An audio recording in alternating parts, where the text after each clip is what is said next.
What? He's white. I'm trying to snort him. Hi everyone, welcome back to my 30-day vlog challenge. Today is day 6. I'm supposed to talk about my favorite pet today. Because I've had so many of them over the past couple of years, I'm just going to run through them briefly and tell little stories about each one of them. Unfortunately, a lot of them end tragically, so please don't be depressed about them. I'm still really sad about them, but I've learned something from everything, and I think that's the most important thing to take away, is not that this was something tragic that happened and, you know, oh, I should just cry about it. It's, no, what can I learn from this situation? That's actually something that I try to incorporate into my daily life when something bad happens, is something bad happened to me, what can I learn from it? What can I do differently in the future? The first cat I got her back in 2005. Her name was Lilka. It slowly digressed into Dilkas. I don't know why. I do this with a lot of my cats, as you'll see. I loved her. She was the first love of my life. She was the first kitten that ever made me want to get cats. She had a great personality. She was silly and funny and just loved me and was definitely my cat. I liked her most because she was sort of awkward looking. She had really big ears and really big eyes and a tiny, tiny mouth and really cute pink nose, and she was just adorable, and I loved her very much. Unfortunately, I was at a stage where I was basically taking in stray cats.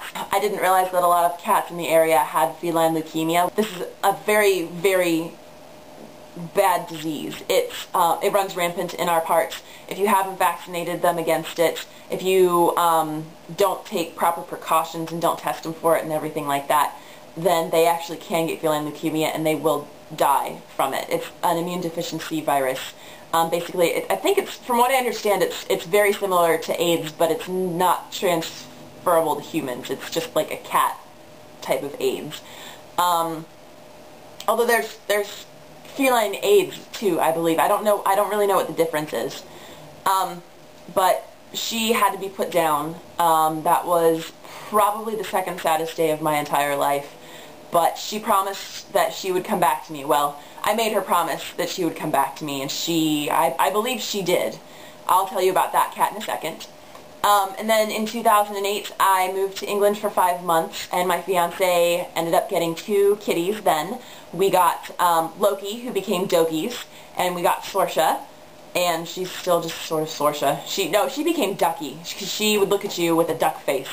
She had a face, and when she looked at you, she looked just like a duck. I know it sounds really weird, but it was so cute and adorable. They're still living over in England, and they're still happy running around. I get to see them every now and again when I go over to visit.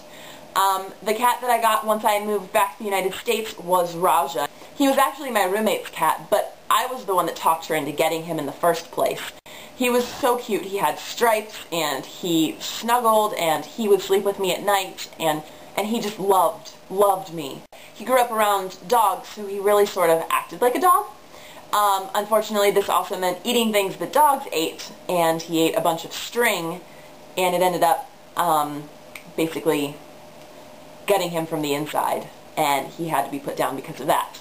And then when I moved out of there and into a new house, I ended up finding Pixie. And Pixie was the love of my life. She, not even second to Lilka. I mean, Lilka was second to Pixie. Pixie, she was adorable. She was beautiful. She was the best cat that I could ever have asked for. Unfortunately, I had a roommate move in who brought a dog in, and this dog didn't like Pixie, and I think you know where I'm going.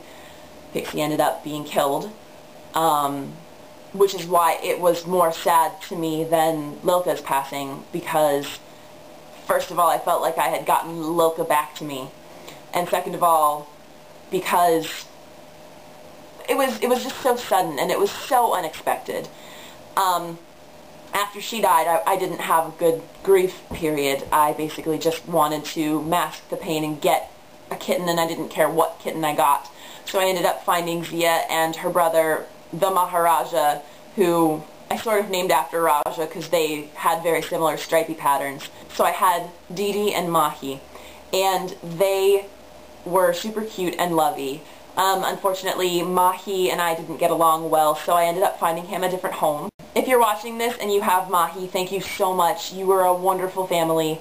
I'm sure that he is the most pampered and spoiled kitten on the face of the planet. And then I had Zia for a while, and last year, actually at the beginning of this year, I ended up getting Phoebe, who was a stray that a friend found, and I took her in. She did not like being indoors, so I actually gave her to a couple friends of mine who live way out in the country and are able to let her in and out as much as she wants, and she loves it there. She loves them, and they love her, and I'm super happy that she found that family. And then I got Sushi. He is cute and squishy and adorable and a pain in the butt. But most cats are a pain in the butt. I mean, you can't have an animal and have it be completely good. It has to be bad sometimes. They have to be mischievous. They completely wrecked my apartment today. I came home and it was in shambles. There were pens everywhere. There was anything that they could pick up in their mouth was on the floor. They had played with it all day long. So I had to clean up after them, of course. But he and Zia get along really well. They play with each other all the time, and I'm just really thankful that I have both of them. Come back tomorrow. I'm going to be talking about my favorite video game, which is Sims 2. I can't wait to talk about it. Don't forget to comment on the video, like the video, and be sure to subscribe for more wonderful 30-day vlogginess and extra videos.